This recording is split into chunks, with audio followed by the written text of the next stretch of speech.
میرے نبی اکرم صلی اللہ تعالیٰ علیہ وسلم نے فرمایا حالات جتنے بھی خراب آ جائیں، ماحول جتنا بھی بگڑ جائے، امت پر دشواری جتنی بھی آئے، حضور علیہ الصلوۃ والسلام نے فرمایا ہے یہ دین اسلام ہے، یہ مسلم کے لفظ ہیں، حضور فرماتے ہیں یہ دین ہمیشہ قائم رہے گا۔ اور فرمایا ایک جماعت ہوگی پوری میری امت کی جو دین اسلام کے دفاع میں کام کرتی رہے گی، جد و جہد کرتی رہے گی، کوشش کرتی رہے گی، ہمت کرتی رہے گی۔ میرے عزیز حضور نے فرمایا ہمیشہ یہ دین قائم رہے گا اور ایک جماعت ہمیشہ اس دین کے لیے کام کرتی رہے گی۔ اور میرے نبی پاک علیہ السلام نے فرمایا 100 سال کے بعد تو اللہ ضرور اس امت میں ایک ایسا شخص پیدا کرے گا، یہ ابن ماجہ میں حدیث موجود، جو اس دین کی نئے سرے سے تجدید کر دے گا۔ وہ لوگ آتے رہے، جب حالات بڑے بگڑے تو حضرت عمر بن عبدالعزیز آ گئے، حالات کا رخ بدل کے رکھ دیا۔ پھر معاملات بڑے بگڑے تو امام شافعی جیسے لوگ آ گئے، غوث اعظم جیلانی جیسے لوگ آ گئے۔ حالات بڑے بگڑے تو شیخ عبدالحق محدث دہلوی جیسے لوگ آ گئے۔ ہندوستان میں جب ماحول بڑا کٹھن ہوا تو اعلیٰ حضرت فاضل بریلوی جیسے لوگ آ گئے۔ ہر صدی کے سرے پر اللہ تعالیٰ ایک مجدد بھیجے گا، حضور کا وہ غلام دین کو نئے سرے سے تازہ کرے۔ دین کے چمن میں ہمیشہ بہار رہے گی، ہمیشہ نورانیت رہے گی، ہمیشہ نور علی نور رہے گا۔ یہ کام صرف کرنے کا کام کیا ہے؟ یہ دین تو پھلے گا پھولے گا۔ جو آگے بڑھ کے خدمت میں حصہ ڈال لے گا نا، وہ اپنا نفع کرے گا۔ یہ قرآن پاک ہے، یا ایھا الذین آمنوا ان تنصروا اللہ ینصرکم وَيُثَبِّتْ أَقْدَامَكُمْ۔ اللہ فرماتے ہیں لوگو اگر تم اللہ کے دین کی مدد کرو گے نا تو اللہ تمہاری مدد کرے گا، وَيُثَبِّتْ أَقْدَامَكُمْ، اور تمہارے قدم جما دے گا، تمہیں استقامت دے۔ تم آگے، اور دین کی مدد صرف پیسوں سے نہیں ہوتی۔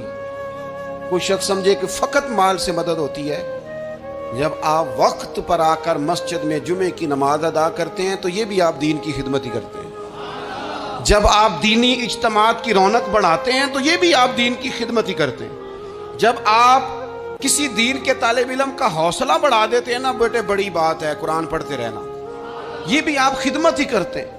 جب آپ دین کے بارے میں کسی جگہ بیٹھ کے اچھی بات کر دیتے ہیں، یار اللہ کا فضل ہے ہمارے دین میں یہ خیر اللہ نے رکھی، یہ بھی آپ دین کی مدد ہی کرتے ہیں۔ آپ کسی بھی جگہ کسی بھی حوالے سے دین کے لیے کوئی بھی پیغام دیتے ہیں، کوئی بھی بات کرتے ہیں تو آپ دین کی یہ ساری خدمات دینیاں ہیں، یہ سارا درد ہے، یہ سارا ذوق ہے۔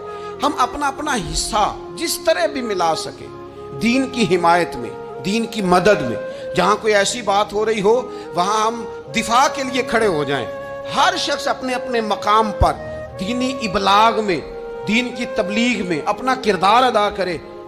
ایک جملہ کوئی بول دے نا رسول پاک کے دین کی مدد میں، ایک جملہ، یعنی کسی کو صرف اتنا کہہ دینا کہ یار تو اپنے بیٹے کو، تیرے 5 بیٹے ہیں، ایک کو قرآن مجید کا عالم ہی بنا دے، تو کہہ کے چلا گیا اور تو تیری وجہ تجھے خبر بھی نہیں کہ شاید اس نے تیری وجہ سے اسے داخل کرایا ہے، لیکن وہ اگر آ گیا پڑھ گیا تو دیکھ تجھے اجر اللہ کتنا عطا فرمائے۔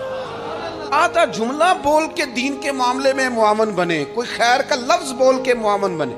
ہم نہ ہمت نہیں کرتے، ہم کہتے ہیں وہ فلانا کرے گا، بڑا آدمی کرے گا، مولانا کریں گے، پیر صاحب کریں گے، اپنا اپنا حصہ، اپنی اپنی خیر۔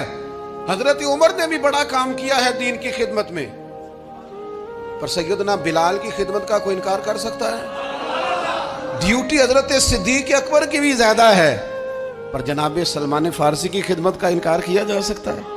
ہر ایک نے کام کیا، ہر نقطے کا اپنا عروج ہے، اپنی، اور یہ دین غالب ہوگا، غالب۔ یہ مت سمجھے تھوڑے سے حالات کمزور آئے ہیں اور تھوڑا سا مسلمان محکوم ہوئے ہیں مالی طور، اپنی کوتاہیوں کی وجہ سے ہوئے، اپنی غلطیوں کی وجہ سے ہوئے، اپنے اعمال کے سبب ہوئے، تو ڈر ڈر کے نہ